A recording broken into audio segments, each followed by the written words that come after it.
Ndjes se pati një ndërprerje, jam përtheth për paketën e maleve dhe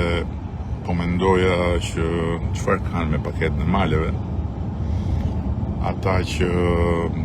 e kundërshtojnë, madje kërkojnë edhe anullimin e saj. Dhe nuk jam i vetëdijshëm se sa të informuar janë ata që malet i shohin nga qyteti, apo që këto ligjet, vendimet i kanë me dëgjuar për faktin që në një pjesë të territorit tonë, në disa zona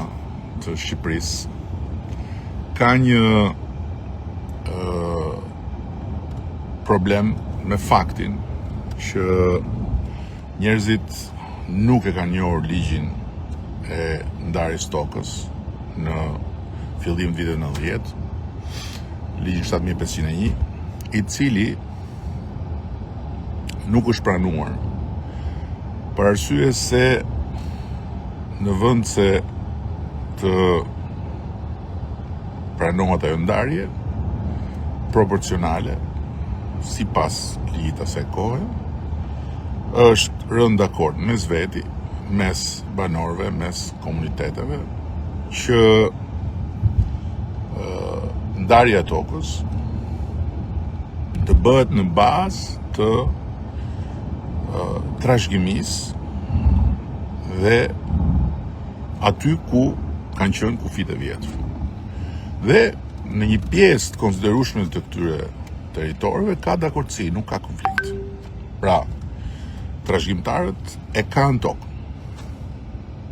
Por ka një problem. Duke mos e pas pranuar 7501, nuk e regjistroi dot tokën. Duke mos e regjistruar dot tokën, mund të ushtrojnë aktivitete në atë tokë, por nuk mund të kenë asnjë lloj të drejte nga të drejtat që jepen me ligj për ta zhvilluar tokën. Nuk kanë akses në financim, sepse nuk mund të marrin dot një kredi në bank, nuk mund të marrin dot një mbështetje nga institucionet publike, me grante, me subvencione, sepse nuk janë pronar